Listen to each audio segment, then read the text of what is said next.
In this video, I will explain the dimensions of business environment. Now, the dimension, what is the meaning of dimensions? Dimension means जो business environment है उसमें क्या include है, कौन कौन से factors से मिलकर जो है एक बिजनेस एनवायरनमेंट बनता है. फॉर एग्जांपल हमारा जो एनवायरनमेंट है उसमें कौन कौन से फोर्सेस हैं, कौन कौन से फैक्टर्स हैं, लाइक हमारी weather conditions, friends, families, relatives, societies, colleagues etcetera. इसी तरह से जो बिजनेस एनवायरनमेंट है उसमें कौन कौन से फोर्सेस हैं या कौन कौन से फैक्टर्स हैं. तो business environment include economic, social, technological, political and legal conditions and which are considered relevant. They are very important for decision making and improving the performance of an enterprise. और ये जितने भी फोर्सेस हैं, economic, social, technological, political and legal conditions, ये जो है ये general forces हैं जो अफेक्ट करती हैं बहुत सारी फर्म्स को सेम टाइम पर. तो दे आर टू फोर्सेस हो सकती हैं, specific and general. Specific factors या स्पेसिफिक फोर्सेस जो हैं वो एक पर्टिकुलर फर्म को अफेक्ट करती हैं, बट ये जो जनरल फोर्सेस हैं ये अफेक्ट करती हैं बहुत सारी फर्म्स को at the same time. Management of an enterprise can benefit from being aware of this dimension instant of being disinterested in them. अगर मैनेजर्स जो हैं वो अवेयर होंगे तो उन्हीं के लिए जो है वो बेनिफिट है. तो let us study these dimensions one by one. First is economic environment. Economic environment includes interest rates, inflation rate, change in disposable income.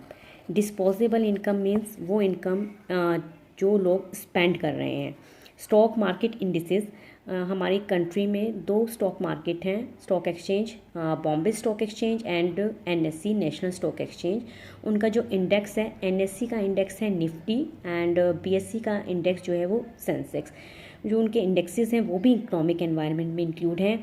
Value of rupee, ये कुछ हमारे इकोनॉमिक फैक्टर्स हैं जो कि अफेक्ट करते हैं हमारी बिजनेस एंटरप्राइजेस को.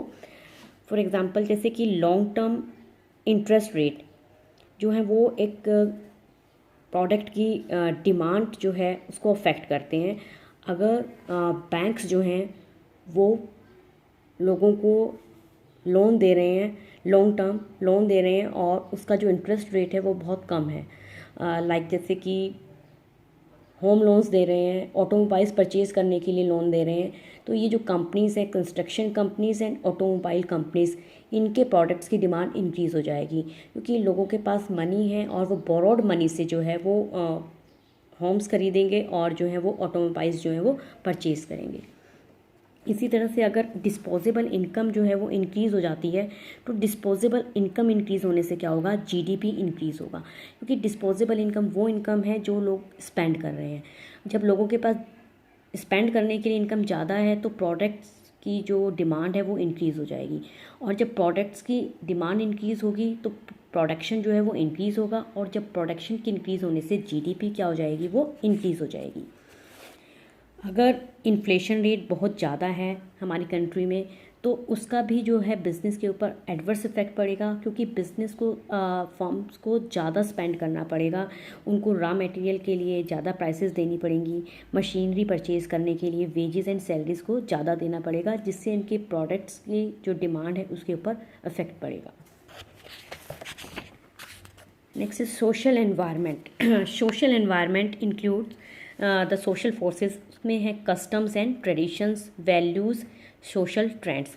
कस्टम्स एंड ट्रेडिशंस क्या है? कस्टम्स एंड ट्रेडिशंस जो हमारे रीति रिवाज हैं, ठीक है, जो हमारा बहुत पुराने से चले आ रहे हैं. एंड सोशल ट्रेंड्स की सोसाइटी में आजकल क्या ट्रेंड चल रहा है. कस्टम्स एंड ट्रेडिशंस है जैसे हमारे यहाँ पर celebration of Diwali, Eid, Christmas and Guru Parv बहुत ही पुराने से चला आ रहा है और हम लोग इसको सेलिब्रेट कर रहे हैं.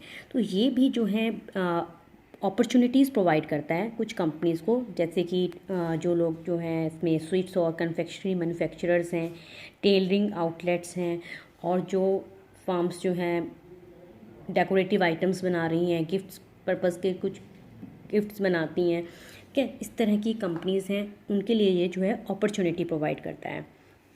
And social trends. Social trends भी बहुत सारी अपॉर्चुनिटीज़ भी प्रोवाइड करते हैं और थ्रेट्स भी प्रोवाइड करते हैं बिजनेस एंटरप्राइजेस को। फॉर एग्जांपल आजकल जो है लोग बहुत ज़्यादा हेल्थ कॉन्शियस हो गए हैं और मोस्टली जो अर्बन ड्वेलर्स हैं, अर्बन ड्वेलर्स मीन्स जो लोग शहर में रहते हैं, वो लोग जो हैं उनकी ऑर्गेनिक प्रोडक्ट्स को बहुत पसंद कर गए। ऑर्गेनिक फूड वो फूड है जिसमें कोई भी केमिकल यूज़ नहीं हुआ। Diet, soft drinks, gyms, mineral water, food supplements, इनकी प्रोडक्ट्स की डिमांड इंक्रीज़ हो गई है। तो इसमें जो है उनको ऐसे जो फर्म्स हैं उनके लिए तो अपॉर्चुनिटी हुई ना, उनकी अगर वो उनकी प्रोडक्ट्स की डिमांड बढ़ेगी तो उनकी परफॉर्मेंस जो है वो बेटर रहेगी। बट कुछ ऐसी इंडस्ट्रीज़ हैं जैसे कि डेयरी प्रोसेसिंग है, टोबैको है, लीकर है, उनके प्रोडक्ट्स की डिमांड जो है इससे क्या होगी, कम होगी। टेक्नोलॉजिकल एनवायरनमेंट इंक्लूड्स कुछ भी साइंटिफिक इम्प्रूवमेंट्स हुई हैं या कुछ भी इनोवेशन, कुछ भी नया आया है जिसने हमें एक नए वेज जो है वो प्रोवाइड किए हैं producing the goods and services. जैसे कंप्यूटर टेक्नोलॉजी में बहुत ज़्यादा एडवांसमेंट हो रहा है, बहुत ही कॉमन है आजकल हमें सीडी रोम देखना। कंप्यूटराइज्ड इंफॉर्मेशन कियोस्क जैसे साइबर कैफ़ेज़ हैं, वर्ल्ड वाइड वेब पेजेस हैं जिन पे कि कंपनीज़ अपने प्रोडक्ट्स की ऐड करती हैं। एयरलाइन कंपनीज़ हैं, उन लोगों की भी अपनी साइट्स बनी हुई हैं। बैंक्स हैं, उनकी अपनी साइट्स बनी हुई हैं। जैसे एयरलाइन कंपनीज़ हैं, उनके अपने वर्ल्ड वाइड वेब पेजेस हैं जहाँ पे कस्टमर जो है वो फ़्लाइट टाइम्स के लिए देख सकता है, डेस्टिनेशंस हैं, कितने फेयर्स हैं, फेयर क्या रहेगा, और अपनी टिकट जो है वो ऑनलाइन बुक कर सकता है। जैसे आजकल ऐड भी आता है trivago.com, जहाँ पर एक पर्सन जो है वो ऑनलाइन होटल के प्राइजेज़ देख सकता है कि एक होटल में मतलब कि एक रूम के वन डे के क्या प्राइजेज़ हैं, और इस तरह से अपना जो है ऑनलाइन बुकिंग कर सकता है। रेलवे जो है में भी हम जो है रेलवे की ऑनलाइन टिकट बुक करवा सकते हैं। तो जो भी फर्म्स हैं, जो कंपनीज़ हैं, अगर वो टेक्नोलॉजी के अकॉर्डिंग चलेंगी तो उनकी परफॉर्मेंस इंप्रूव हो जाएगी। अगर वो टेक्नोलॉजी के अकॉर्डिंग नहीं चलेंगी, अपने आप को चेंज नहीं करेंगे, तो उनकी परफॉर्मेंस जो है वो इम्प्रूव नहीं होगी। ठीक है, फॉर एग्जांपल जैसे आजकल जो है कंप्यूटर्स में कितना चेंजेस हो रहे हैं, विंडोज़ 10 है और नई नई चेंजेस हो रहे हैं, और जो कंपनीज इन चेंजेस के साथ अपने आप को अडेप्ट कर लेगी, उस टेक्नोलॉजी के अकॉर्डिंग काम करेगी, तो वो सर्वाइव कर पाएंगे, और जो टेक्नोलॉजी के अकॉर्डिंग नहीं चलेगी वो सर्वाइव नहीं कर पाएंगे। पॉलिटिकल एनवायरनमेंट इंक्लूड्स जैसे कि हमारी कंट्री में पॉलिटिकल कंडीशंस कैसी हैं, स्टेबिलिटी और पीस है या नहीं है, और जिन रिप्रेजेंटेटिव्स को हमने वोटिंग के थ्रू चूज़ किया है उनका क्या एटीट्यूड्स है टूवर्ड्स बिजनेस। अगर हमारी कंट्री में पॉलिटिकल स्टेबिलिटी है तो लोगों का जो बिज़नेस पर्सनस हैं उनका कॉन्फिडेंस जो है वो इंक्रीज़ होता है, और वो लॉन्ग टर्म प्रोजेक्ट्स में जो है वो इन्वेस्ट करते हैं for the growth of the economy. अगर हमारी कंट्री में पॉलिटिकल इंस्टेबिलिटी है, मतलब गवर्नमेंट जो है बार बार चेंज हो रही है, तो that can shake that confidence, तो वो लोग लॉन्ग टर्म प्रोजेक्ट्स में इन्वेस्ट नहीं करेंगे। Similarly the attitudes of the government officials toward business में हैव आइदर पॉजिटिव और negative impact upon the business.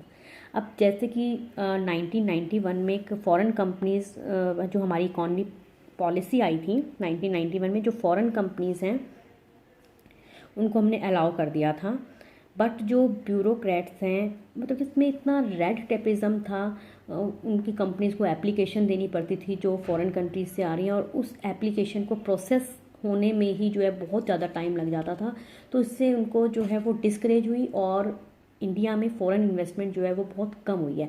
But अब थोड़ा सा सिचुएशन में जो है वो चेंज आ गया है। तो जो हमारे रिप्रेजेंटेटिव्स हैं जिनको हमने चूज़ किया है, ब्यूरोक्रेट्स हैं, उनका क्या एटीट्यूड है बिजनेस के लिए, वो भी बहुत ज़्यादा जो है वो अफेक्ट करता है।